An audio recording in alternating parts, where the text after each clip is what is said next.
জামাত ইসলামের secretary general জনাব মিয়া গোলাম পরোয়ার সাহেব একটি বক্তব্য দিয়েছেন, যেটা জাতির কাছে আমার কাছে মনে হয়েছে সমসাময়িক সময়ে যারা রাজাকার রাজাকার এই ট্রাম্প কার্ড খেলতে চায় তাদের মুখে একটা চড় লাগিয়ে দিয়েছেন। কেন এই কথাটা বলছি? মিয়া গোলাম পরোয়ার সাহেব বলছেন যে রাজাকারদের যদি বাংলাদেশে বিচার করতে হয় তাহলে বিএনপির রাজাকারদের সবার আগে বিচার তালিকা প্রকাশ করা উচিত, বিচার করা উচিত।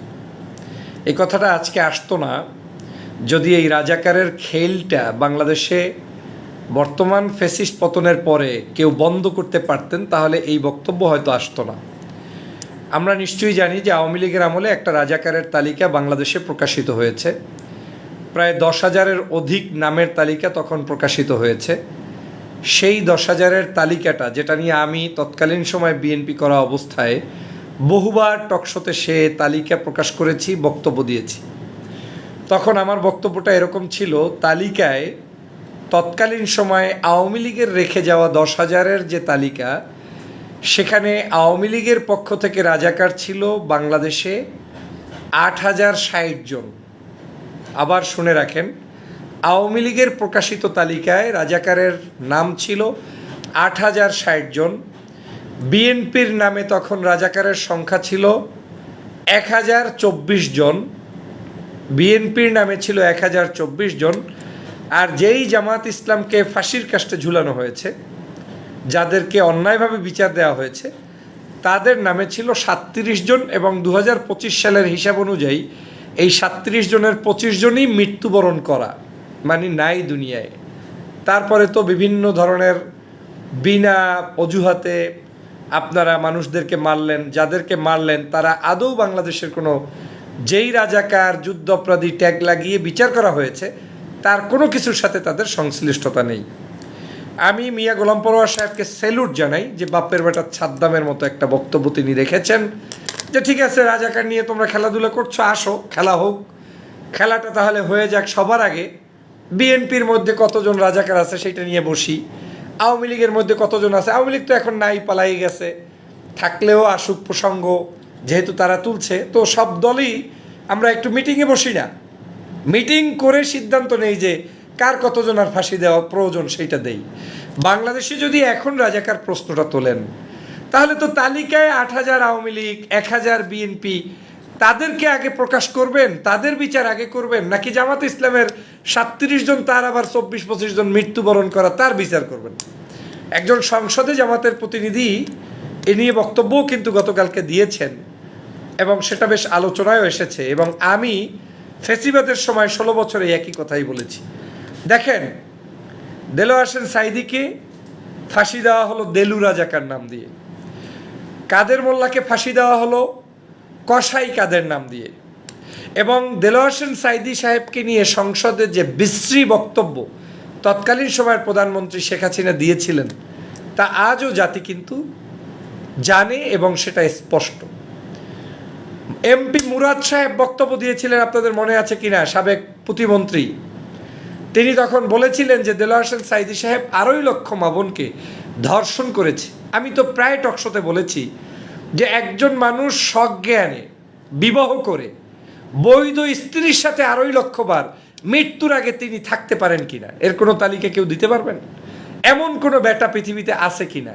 আমার ধারণা মতে বৈজ্ঞানিক শাস্ত্রও ফেল করবে, এটা সম্ভব নয়। সেখানে আমাদের দেলোয়ার হোসেন সাঈদী সাহেব 2.5 লক্ষ মা বোনকে ধর্ষণ করেছে। এটা আবার মেম্বারে মেম্বারে দাঁড়িয়ে তৎকালীন সময়ের এমপি মন্ত্রীরা বলে বেড়াতেন।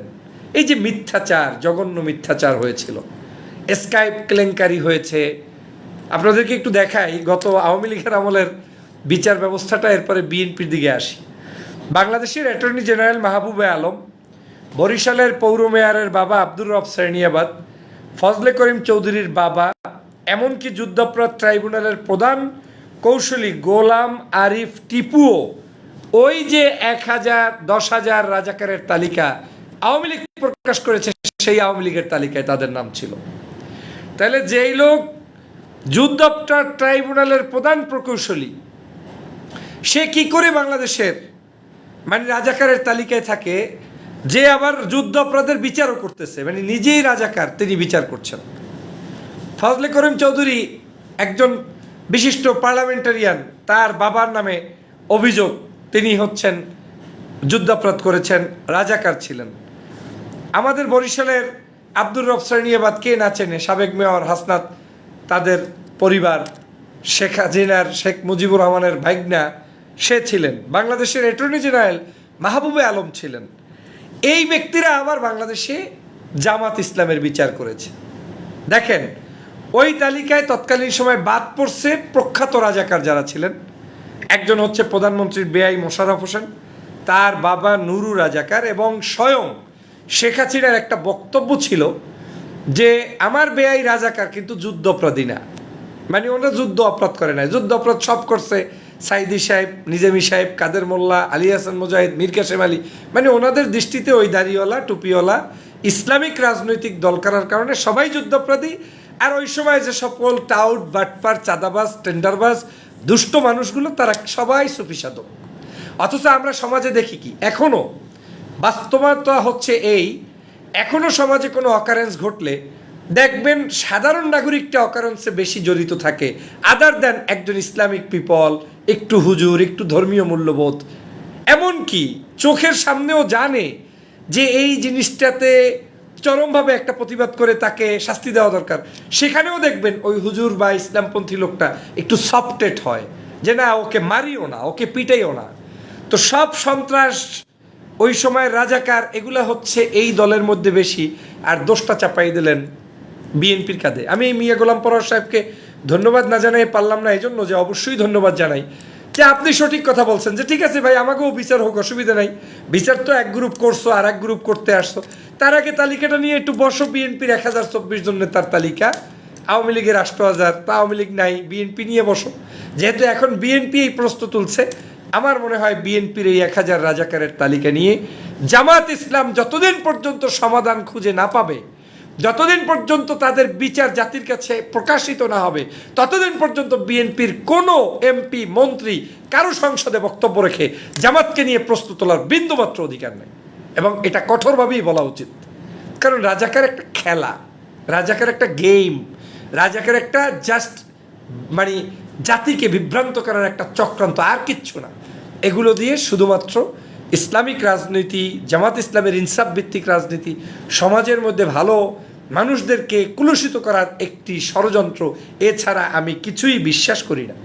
আপনারা নিশ্চয়ই জানেন, কথিত আছে, কথিত কি বাস্তবতা, আমাদের বিএনপির মহাসচিব মির্জা ফখরুল ইসলাম আলমগীর সাহেব রাজাকার নিয়ে বক্তব্য দেন, অমুক নিয়ে বক্তব্য দেন, তার বাবা যে রাজাকার, এ নিয়ে যে বিভিন্ন বক্তব্য চলিত, তিনি কি কখনো সংসদে দাঁড়িয়ে এই জিনিসটা স্বীকার করবেন যে আমি মির্জা ফখরুল ইসলাম আলমগীর সাহেব বুকে হাত দিয়ে বলছি আমার বাবা একজন সম্মানিত রাজাকার ছিলেন? কই, কেউ তো বলে না। তো যা তোমার পরিবারের জন্য বলো না, তা তুমি জামাতের জন্য কেন বলতে যাও? যা তোমার নিজের আশেপাশে আছে তা তুমি জামাতকে কেন লাগাও? তো জামাতের 37 জন আর আপনার আছে 1024 জন, আওয়ামী লীগের 8060 জন, কে ক্লাসের ফার্স্ট বয়? তাহলে আপনারা সবার আগে যদি রাজাকার নিয়ে কথা বলতে চান, প্রথম তালিকাটা তাদেরই করেন।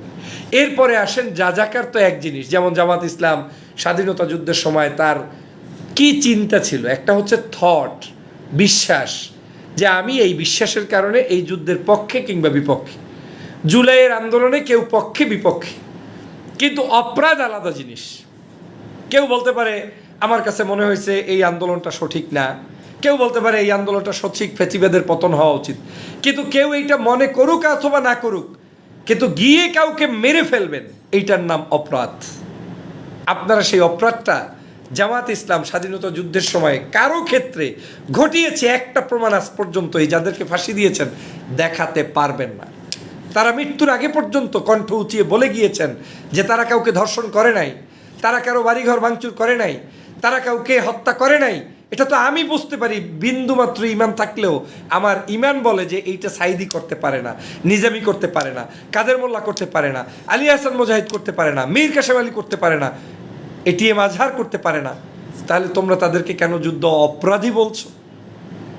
তারা যুদ্ধ নিয়ে মতামত ব্যক্ত করতে পারে যে এটার ইফেক্ট এই, পাকিস্তান থেকে আমি বিচ্ছিন্ন হলে আমাকে যে সহযোগিতার জন্য ভারত এসে পাশে দাঁড়াইলো, এই ভারতের ইন্টেনশন এই, জাতিকে এটা তো বলতেই পারে।